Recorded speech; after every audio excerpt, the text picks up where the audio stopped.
Apa itu dananya? Dananya dari pinjaman dari ini katanya. Kamera Pak. Iya. Pak kamera Pak. Nanti kan lewat Menkyu juga. Katanya minta Bapak ngecek ke anak buahnya, Pak. Oh, udah saya cek. Belum dikucurin katanya, Pak. Gimana, Pak? Emang belum. Oh, berarti belum dikucurin. Emang belum. Tapi kan gini, kalau Anda punya rencana buat kapal sekian ribu, masa nunggu sampai dananya Anda dulu, kan ada rencana depannya kan.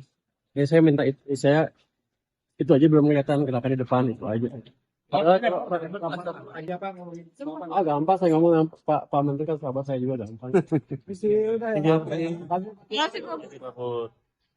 Kementerian Perindustrian optimis Indonesia mampu menempati posisi keempat dunia sebagai produsen keramik dan hal ini didukung oleh sejumlah proyek strategis nasional khususnya pembangunan 3 juta rumah, koperasi desa Merah Putih hingga pembangunan sekolah rakyat.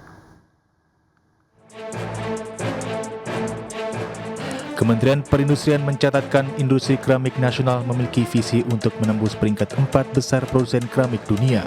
Hal ini dipandang akan tercapai di mana kapasitas produksi terpasang industri keramik nasional mencapai 650 juta meter persegi per tahun dengan tingkat utilisasi produksi yang diperkirakan mencapai 73% pada tahun 2025 serta mampu menyerap sekitar 150.000 tenaga kerja.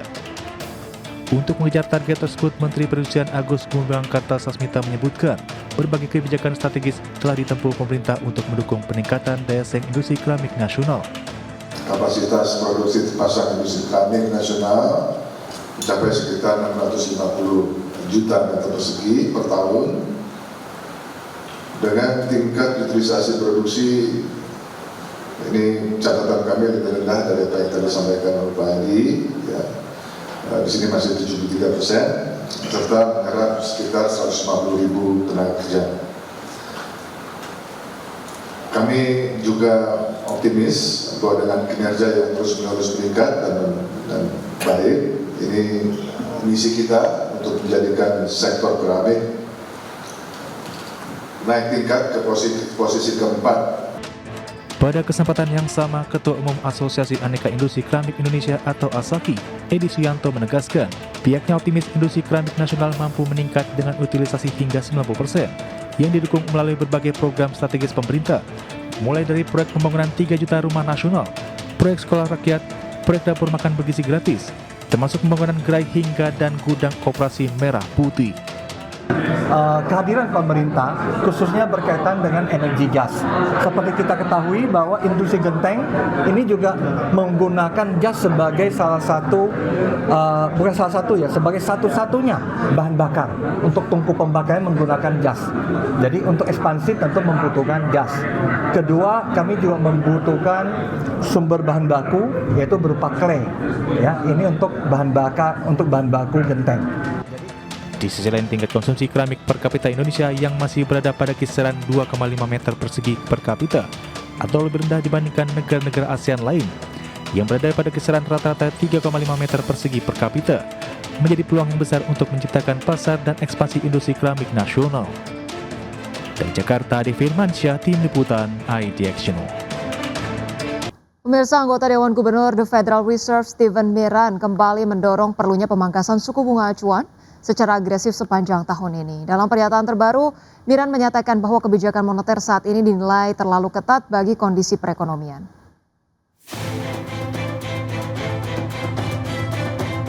Gubernur The Federal Reserve Steven Miran kembali mendorong perlunya pemangkasan suku bunga acuan secara agresif sepanjang tahun ini. Dalam wawancara terbaru, Miran menyatakan bahwa kebijakan moneter saat ini dinilai terlalu ketat bagi kondisi perekonomian. Menurutnya, meskipun inflasi masih berada di atas target bank sentral sebesar 2%, tekanan harga yang mendasari sebenarnya sudah lebih terkendali dibandingkan yang terlihat di angka utama. Miran menilai kombinasi inflasi inti yang relatif jinak serta pertumbuhan ekonomi yang tetap solid didukung oleh berkurangnya beban regulasi, memberi ruang bagi The Fed untuk menurunkan suku bunga tanpa memicu kembali lonjakan tekanan harga. Ia menegaskan bahwa kondisi tersebut memungkinkan bank sentral melonggarkan kebijakan moneternya tanpa harus khawatir terhadap risiko inflasi yang kembali memanas. Pernyataan Miran menambah dinamika perdebatan di kalangan pejabat moneter Amerika Serikat terkait arah kebijakan suku bunga pada 2026 di tengah kondisi inflasi yang mulai mereda namun pertumbuhan ekonomi tetap kuat.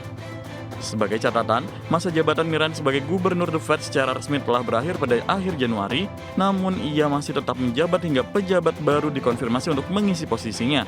Adapun pada Jumat pekan lalu, Presiden Amerika Serikat Donald Trump mengumumkan mantan Gubernur The Fed, Kevin Warsh, sebagai kandidat pilihannya untuk memimpin Bank Sentral Amerika Serikat.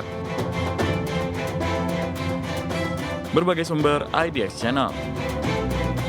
Pemirsa, harga minyak melonjak sekitar 2% pada perdagangan Selasa dipicu meningkatnya ketegangan militer antara Amerika Serikat dan Iran di jalur pelayaran vital. Insiden jatuhnya drone Iran oleh militer Amerika dan gangguan terhadap kapal tanker berbendera Amerika di Selat Hormuz memicu kekhawatiran pasar bahwa upaya diplomasi untuk meredakan konflik kedua negara terancam gagal. Minyak mentah berjangka Brent ditutup melesat 1,6% menjadi $67,33 per barrel. Sedangkan minyak mentah berjangka West Texas Intermediate melambung 1,7% ke posisi $63,21 per barrel. Lonjakan ini terjadi hanya hari setelah kedua pasokan minyak tersebut anjlok lebih dari 4% menyusul pernyataan Presiden Donald Trump bahwa Iran mulai menunjukkan keseriusan dalam berdialog dengan Washington. Namun situasi di lapangan berubah cepat setelah militer Amerika menembak jatuh sebuah drone Iran yang dinilai mendekat secara agresif ke kapal induk Abraham Lincoln di Laut Arab.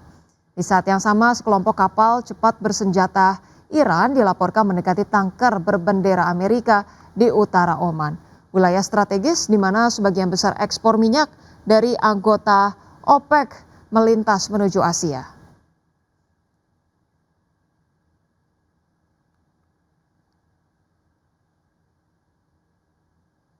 Baik pemirsa, selanjutnya kami hadirkan informasi dari Bursa Global. Pemirsa, Bursa Global Wall Street merosot pada Selasa seiring meningkatnya kekhawatiran investor bahwa kemajuan AI akan memicu persaingan yang lebih ketat bagi perusahaan perangkat lunak.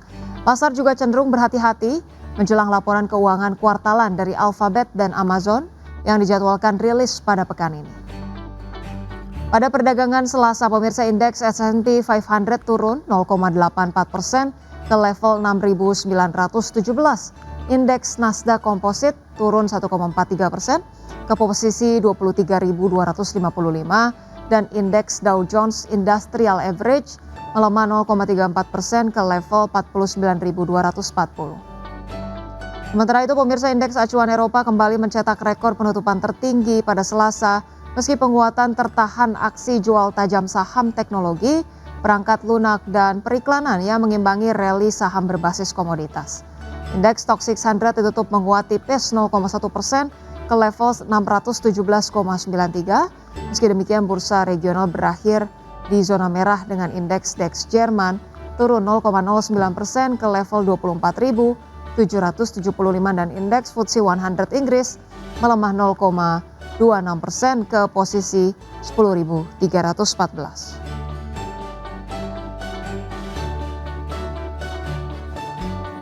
Ya, pemirsa, Jeffrey Hendrick yang menjabat sebagai Direktur Pengembangan Bursa Efek Indonesia kini telah dipastikan menjabat sebagai penjabat sementara Direktur Utama Bursa Efek Indonesia. PT Bursa Efek Indonesia dipastikan telah memiliki nakoda baru pengganti Iman Rahman yang mengundurkan diri sebagai Direktur Utama Bursa Efek Indonesia pada 30 Januari 2026. Sosok nakoda baru tersebut yakni Jeffrey Hendrick yang sebelumnya menjabat sebagai Direktur Pengembangan Bursa Efek Indonesia. Direktur Teknologi Informasi dan Manajemen Risiko Bursa Efek Indonesia Sunandar mengungkapkan penunjukan Jeffrey Hendrick sebagai penjabat sementara Direktur Utama Bursa Efek Indonesia berdasarkan keputusan direksi setelah mendapatkan persetujuan dari Dewan Komisaris dan sesuai dengan peraturan OJK nomor 58/POJK nomor 4 tahun 2016. Masa jabatan Jeffrey Hendrick sebagai PJS Direktur Utama Bursa Efek Indonesia pun dipastikan akan berlangsung hingga nanti adanya rapat umum pemegang saham luar biasa pada bulan Juni 2026 mendatang. Resmi Pak Jeffrey itu Pak Jeffrey. Ada di aturannya ya, di apa itu? Jadi putusannya hadir kan. Di putusan hadir itu. Kapan lagi pun hadirnya Pak? Waktu hari Jumat langsung. Hari Jumat. Ya.